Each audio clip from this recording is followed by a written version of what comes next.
afternoon, everyone, and welcome to one of RVN's newer television shows, What the Why, with Barbara Ann. Our show features conversations with diverse leaders from all walks of life about why they do what they do and how they figured out it was their mission in life. And if you want to make a change, this show is for you. Whether you're looking for something different in your life or your career, maybe you're sick and tired of being sick and tired, or maybe you just want to get unstuck. All of our guests have something in common with you. They all felt that way at some point or another in their lives as well. So thank you for joining us, whether you sought us out on purpose or found us by accident. And everyone knows there's no such thing as accident. You were meant to be here. Today, our guest is Dee Bolton, also known as the Faith-Fueled Mom. Dee is a mom of 3 girls and wife to her best friend.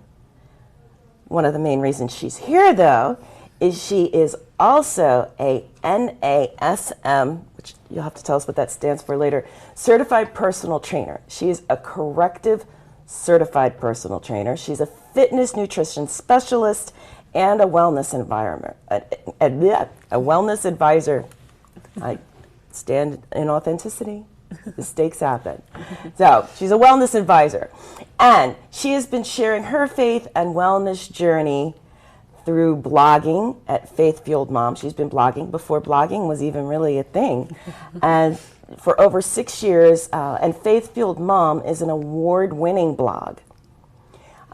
She shares faith, wellness, lifestyle education to help people on their wellness journey. Dee also helps strong women get even stronger. I love that you don't say empower, because we all have power.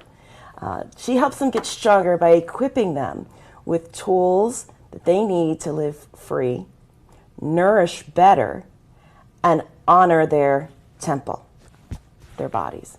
She inspires and motivates people through her faith to glorify God through living a healthy lifestyle while offering her community fitness and nutrition skills.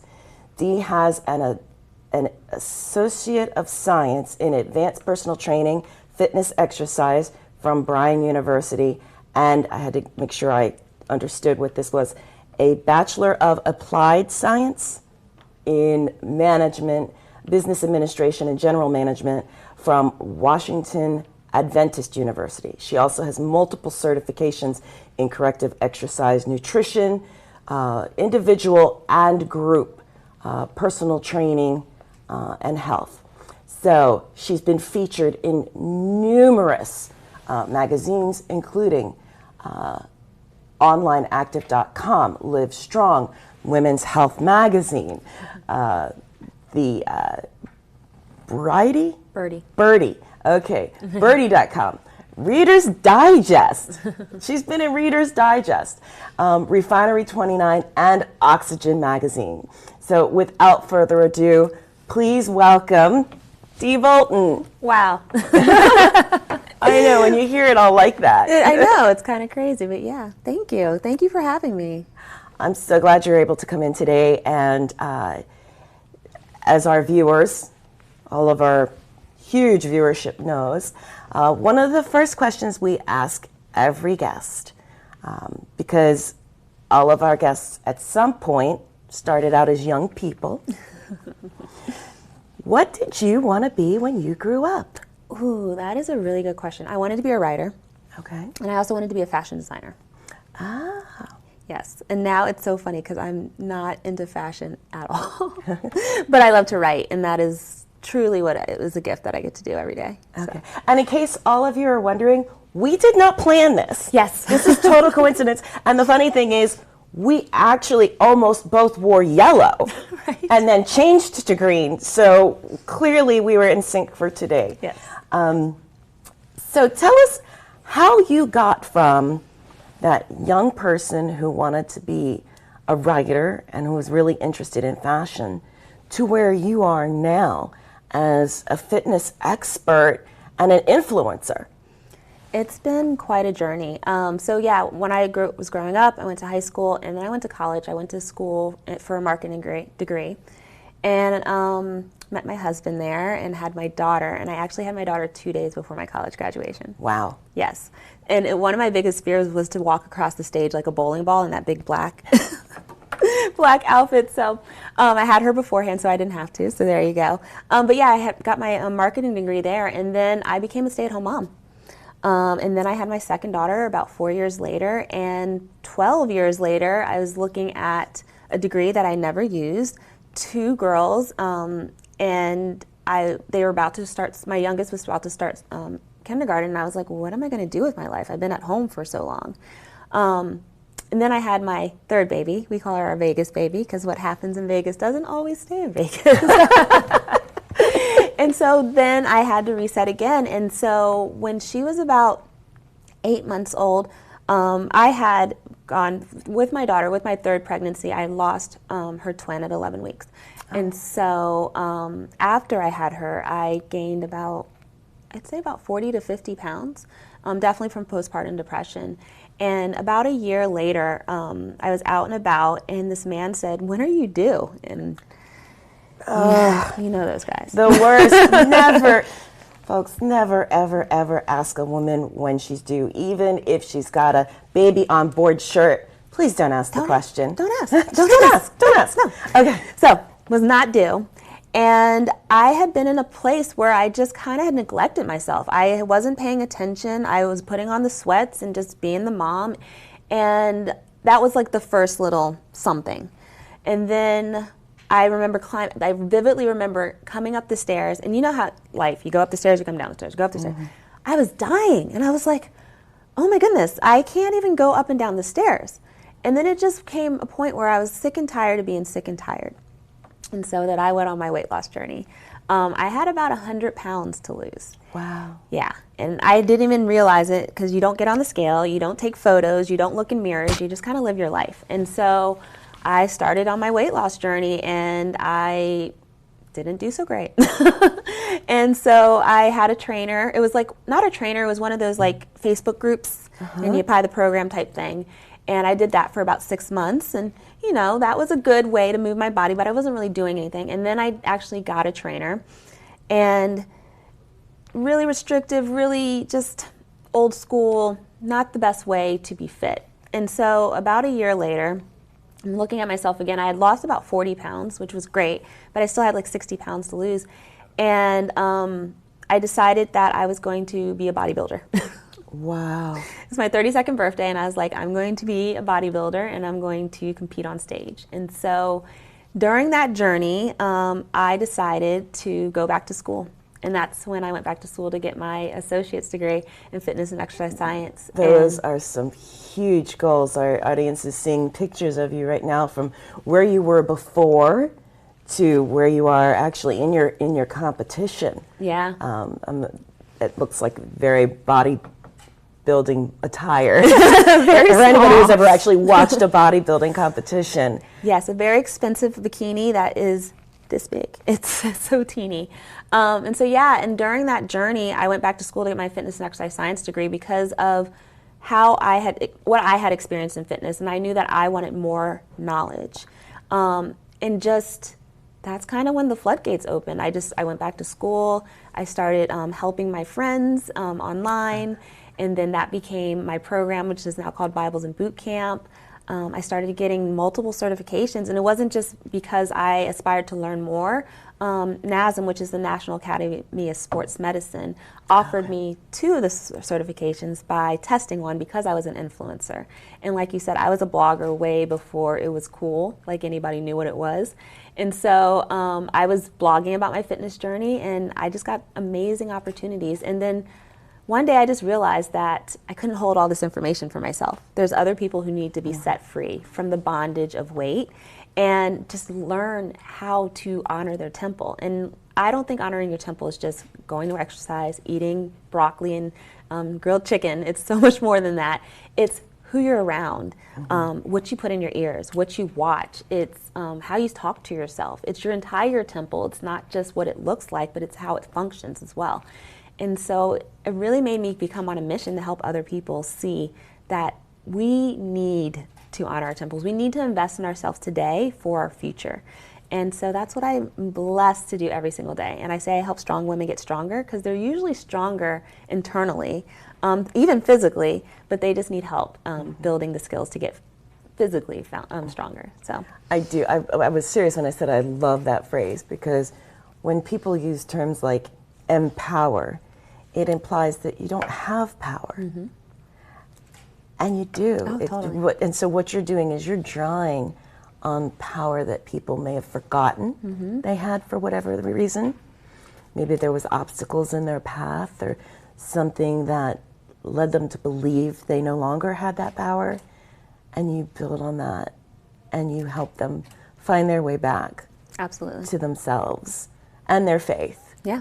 And to be specific, or to clarify, you are fueled by your faith, and people who are involved are fueled by your faith as well, and their faith journeys. But you do work with a range of people. Yes, I do. Yeah, and I say that I'm fueled by my faith because faith is trust and assurance in what you don't see. And when I started my journey, I didn't know I was going to be who I am today, but I knew that what I was doing today was trust and assurance for something in the future. And so that is how I'm fueled by my faith. Every day I take steps that is an uncertain future, but I have faith that it's all good because I have faith in God. So, awesome. Yeah, and that's my foundation. But I do. I train all walks of faith, all walks of life, but they know that that is who I am at my foundation. All right. Great. Well, believe it or not, it's already time for our commercial break. So we'll be back in a few minutes with Dee Bolton, faith-fueled mom, and we'll also see a video of Dee when we return from our commercial break.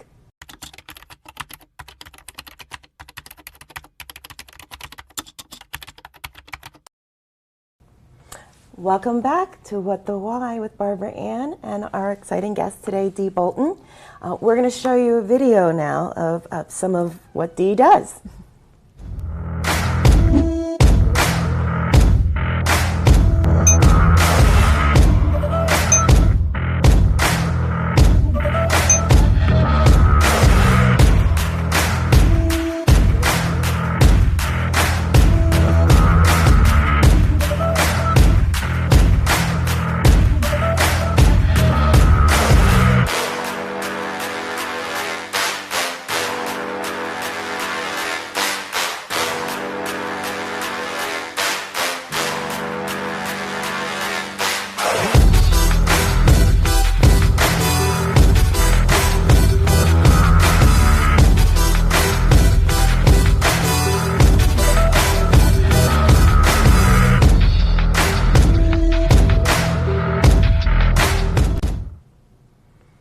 Wow, those are some really intense workouts. Well, I have something for everybody, so yeah, but it does look a little intimidating. Yeah. No, I love the fact that you have it available both in the gym, but also at home. Yes. So it reaches a much broader range of people. How did you come up with that idea? I was doing that actually way before the pandemic, and it's because that's how I experienced fitness. It was online, and I was connecting with people all over the world, and all over the world. And so I wanted to offer something very similar for faith-based people. And so that's where Faith Fueled Life app came in. And so you can take that anywhere. You can take that to the gym, you can have it at home, you can stream it on your TV. And so it allows you to have the daily devotions, you have worship and workouts. So my workouts are a little bit different because we have Christian music, we do scripture in between. I'm really encouraging you throughout the workout. And it was just something that women needed, but they just didn't have available. When you first started down this particular path professionally, what gave you the courage and the faith to move forward? Because a lot of times when you're doing something that nobody else has done, you get a lot of unsolicited feedback and opinions. Again, yeah, so I was blogging before it was cool, and I was doing faith and fitness. I don't know if I was doing it before it's cool because now that I'm meeting more people, but I'm one of the people that a lot of people saw who was doing faith and fitness. And honestly, it's just because I needed that myself. And even when I post on social media, I tell people I'm usually talking to myself. And so I feel like when sometimes we're called to create the space that we want to be in. And so that's where I got my calling. And I just the opportunities that presented themselves over and over again confirmed that I was going down the right path. And it's like I always tell people, it's like pushing a rock up a hill. It's heavy till you get to the top, and then it just starts spiraling down, and then you just really just have to be faithful and keep up. And so that's where it was. It was hard, and there was lots of critics, lots of fun DMs, like you can't be wearing a sports bra and have Christian music and all those things, and you just have to, I say, block them and bless them. You block them and you bless them, and you keep going on your way. That's an interesting. That's actually a great segue into my next question, because as one of the earlier influencers, there's trolls out there, and trolls come in all shapes and sizes and faiths as well. Yes. And so you've encountered your share. But now there's a generation of young people who actually look to you and others and say, oh, wow, my goal is to be an influencer. Mm-hmm. Yeah. How does that make you feel? It's funny that you say that. Just watch the evolution of blogging to influencing and what it is now. And I was actually at Disney with my kids, and they asked one of the kids what he wanted to be, and he said an influencer, and I was like, look at that. Because when you are the first one, no one knows what you are. I had to explain to people, when we would do our taxes, they'd be like, blogging, how do you get paid for blogging? You're going to have to explain this to me. And now it's just so acceptable, and it's just really cool to watch the industry. But then there's also downfalls, because now it's becoming so saturated. And so those of us who were really making an income from from influencing, or blogging is what I was doing, we have to have different avenues now of our income, because it's so saturated and it's so much easier. But it's been really cool to see that something that was like taboo is now mainstream. Yeah. So obviously people are still following you because of the uniqueness of what you do. For those out there who are watching, who could be young people of faith or older people of faith that are thinking, any age, any size, you made the change when you did, what is one myth that you feel would be most important to debunk for them? So in the Christian faith, I think the most acceptable drug is food. And so that is really where I feel like us faith and fitness leaders are really, we have a lot of apprehension. And that's what also spearheads us, because we know that our community is suffering. It's actually a statistics that kids who go to Bible study are 33% more likely to be obese as an adult. That's not what it's about. Like, we're supposed to take care of our entire body. So I feel like food is really hard, because it's used as something as celebratory, it's used as a crutch, and like I said, it's the only acceptable drug in the Christian community. And so there's so many myths and so many, it's bondage. That's what the bondage that I'm talking about, you set free. People are literally bonded to food. And so that is what we're really encountering and really having a hard time, as I feel like, as a whole, as faith and fitness influencers. It's not the movement. People will move their bodies, but nourishing it better is a little hard for us to overcome. I could see that, yeah. Having grown up in churches as well. Got pastors on the one side of the family and pastors on the other side of the family, and the big family dinners and everything else. The food was always present in a lot of those gatherings. And it's never good. I mean, Bible studies, you always have sweet treats and things, and what kills me is we literally bless our food, and if you look at what you're blessing, you're like, you say nourish my body, but does that really do it? But that's I could do a whole show about that. So what advice would you give to someone who does want to pursue becoming a blogger or influencer or a similar path? Share your voice. Sure, okay. Share your voice. You are meant to be heard. Even if your influence is a party of 5, there is somebody who needs to hear you. And I know for me, a lot of things that held me back at first, especially because I was speaking on these things is I cared what people thought. And I honestly should have been caring about who I was serving more. And so if you really truly are influencing not to put yourself on a pedestal and to get free stuff and to get cool trips, like it's so much more work than that, just first of all. But if you're really trying to serve somebody because you have a unique voice, do it. Start where you are, and the people will grow, and they'll talk about you, and just be your authentic self. I always tell, be real, show up, and do the work. Mm-hmm. So, if there's anything that you would have done differently, what would that have been? Or is there, I guess another way of asking that question, is there anything that you would even have done differently? Because it's all part of your journey. Yeah, that's true. So if I knew what I knew now, I would have slowed down so I could speed up instead of trying to hustle so hard. Okay. That would definitely be the biggest thing. And because once I slowed down so that I could speed up, that's when my business really took off. And it's all about the invitation. It's not about the hustle, honestly. Invitations go so much further, like being invited here on this show, mm-hmm. which is awesome, than you striving and trying to push your way through a door that might not be ready to be open. Yeah, I've recently heard an interesting thing, because I follow you and I've seen you, and I love your posts, especially when you show your vulnerability, because a huge part of being a leader really is showing that side.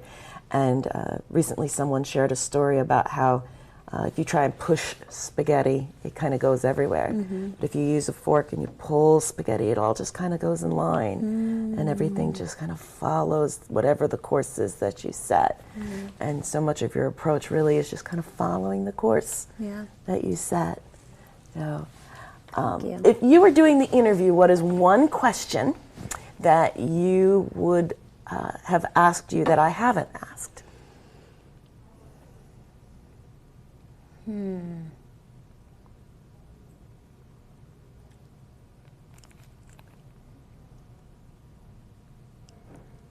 Oh, there's so many. I'm just trying to. I've been on a few podcasts, so I'm just thinking of the common ones that I get asked. So I often get asked about how do you manage being a mom and being an entrepreneur. Yeah, that's a big one. And then I always get the one, how did you lose 100 pounds? Because everybody wants to know that. So those are the two that first popped in my head. So since we're actually almost out of time. So how do you manage being a mom and an entrepreneur? That's a good question. He's still trying to figure it out, right? I'm totally trying to figure it out. And honestly, I think the things that I did with my girls when they were little, because my girls are now, I have one literally is an adult, she's 18, then I have a 14 and a 7-year-old. And the things that I did, like teaching my 14-year-old how to cook at 3, benefits me now, because now she cooks dinner for me sometimes when I don't have time. Or setting boundaries, like mommy's working for 30 minutes, you need to play by yourself, is really put a rhythm in our house of allowing me to work from home. So it's been an ongoing thing like my entire journey, but I know that the things I set in place when they were little are paying off now. Yeah. And I was really hectic and really busy because I didn't know what I was doing and everything wasn't systemized like it is now. And so I'm glad that I placed those things in put those things in place so that I can run my business now. Which is also giving them awesome skills and setting a fantastic example for them to follow. Exactly. So, believe it or not, we're out of time. That's awesome. I always feel like we need more time. So thank you so much for taking the time out and coming on the show, accepting the invitation.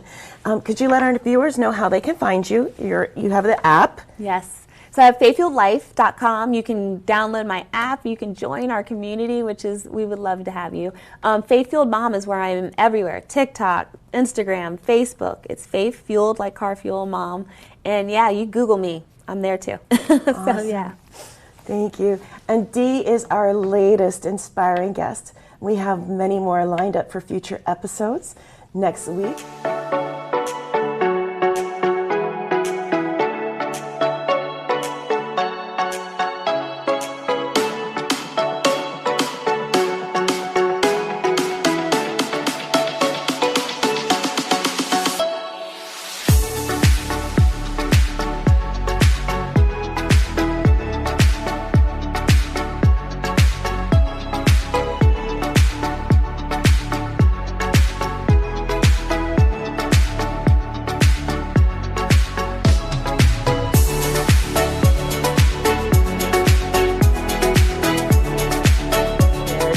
probably have followers there too. The following week, we're going to air the first of 2 episodes that are currently scheduled to tape at a remote location. More to come about that unique event. We're not spilling the tea right now. Let's just say you don't want to miss any of our upcoming episodes. As a reminder, What the Why airs on Tuesdays and Thursdays at 1 p.m. and then again on Mondays at 3:30 p.m. And it also is available on demand on RVN Television and Roku within approximately 24 hours of the initial airing. So whether you're looking to make changes in your life or career, big or small, please join us again for more inspirational and informative conversations with people like Dee, who wanted to make changes and overcame their fears and obstacles to find their purpose and live it.